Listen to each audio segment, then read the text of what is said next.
Everybody, welcome back to Mondays with Mark. It's Monday, and I'm Mark. Thank you so much for joining me again this week. And before we dive into this week's topic, I just want to take a quick moment and ask you guys to please, if you're watching the video, subscribe to the channel. I truly appreciate all the support, and make sure that you like the video if you do like it. And if you have any ideas on how to improve or any ideas for some future topics, leave it in the comments, and I'll make sure that I can cycle those into the rotation and give you guys all the information that you are looking for. So I appreciate that in advance. Thank you so much for taking the time to do that. And the added benefit is you'll never miss a Mondays with Mark because you'll always be notified whenever I post a video every Monday. So thank you so much for joining me. And without further ado, we're going to dive into this week's topic. And this week's topic is something I hear all the time, more frequently at this time of year, getting into November, into December, Christmas, New Year's, is that a lot of people are putting their plans on hold or are preparing to start their home buying process in the new year. So I thought I would make a video about a few tips and things that you can do right now in the meantime. So that way you can place yourself in a great position. So that way when you are ready in the new year, you just get out there and you start shopping for your home and everything else will already be taken care of. So without further ado, let's dive into a few of these tips that you can do right now to help get yourself set up in a great position to start your home buying journey in the new year. So step one is set your financial goals.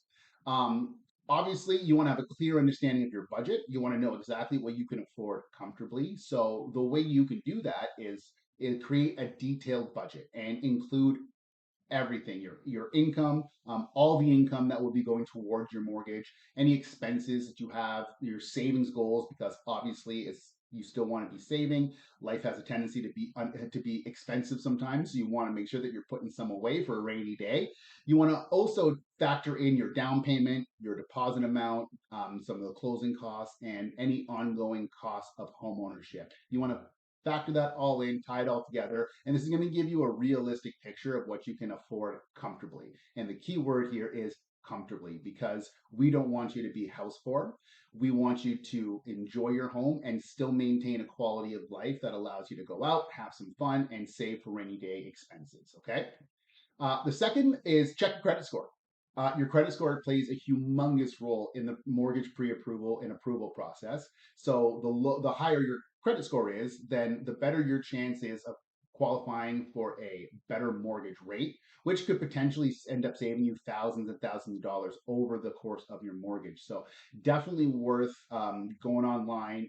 There are several different companies. I know Equifax, a lot of them do it. It's worth the money to have it come back to you in a from a professional, reputable company, and see if there's anything on there that stands out to you, anything that's a discrepancy, any issues that you can resolve, and you can take the time now to resolve them. So that way, when you do get to that pre-approval part of the home buying process, your credit score is in tip-top shape, and you're going to get some amazing rates coming back to you. So definitely worth the time to look into that and make sure you get ahead of any issues that may pop up.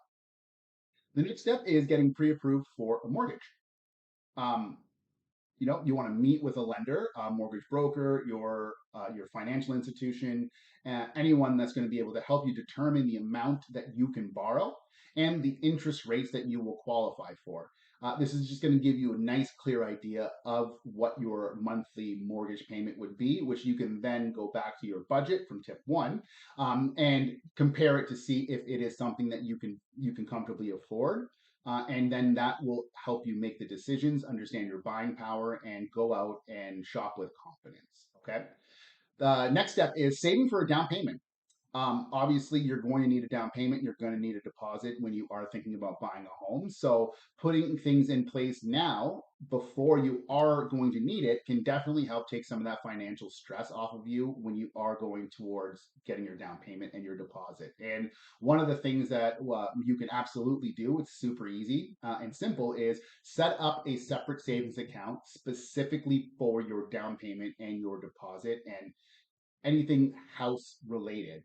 And you can even set up pre-authorized transfers from your main account into that account, so you don't have to think about it. You don't have to worry about forgetting a week every other week. So as soon as money comes in, a certain amount gets put right towards the down payment for your home. And hopefully by the time you are ready to get out there, you'll have a substantial down payment saved, which is going to go a long way in lowering your monthly mortgage payment. Obviously, the more you can afford to put down, then the less your principal will be, which will in turn lower your monthly mortgage payments. So super important to make sure that you have a down payment saved. So getting a jump on that before you actually hit the market is going to be super beneficial for you.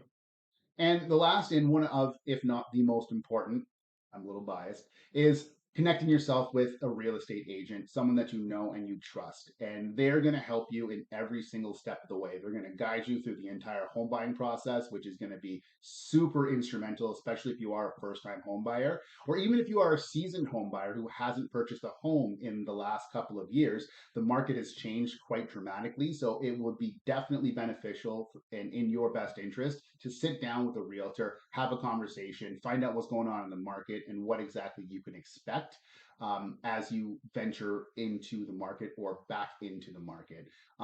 It is and on top of that, we can help you with all of the other tips as well. We can help you with mortgage brokers. We can help you with anything that you need, everything that is real estate and house related, a realtor is going to be able to help you with. So you definitely want to reach out and get in touch with a realtor to make sure that they are guiding you and putting you on the right path to home ownership. All right. And if you don't know a realtor, you do now. I'm happy to hear from you. My information is never hard to find. You can find me on YouTube, Facebook, Instagram, all of that good stuff. And I'm always looking forward to speaking with you and finding out how me and my team can help you and your family realize your real estate dreams. So thank you so very much for tuning in this Monday with Mark. I look forward to seeing you next Monday. And as always, be safe, have a great week, and I'll see you on Monday.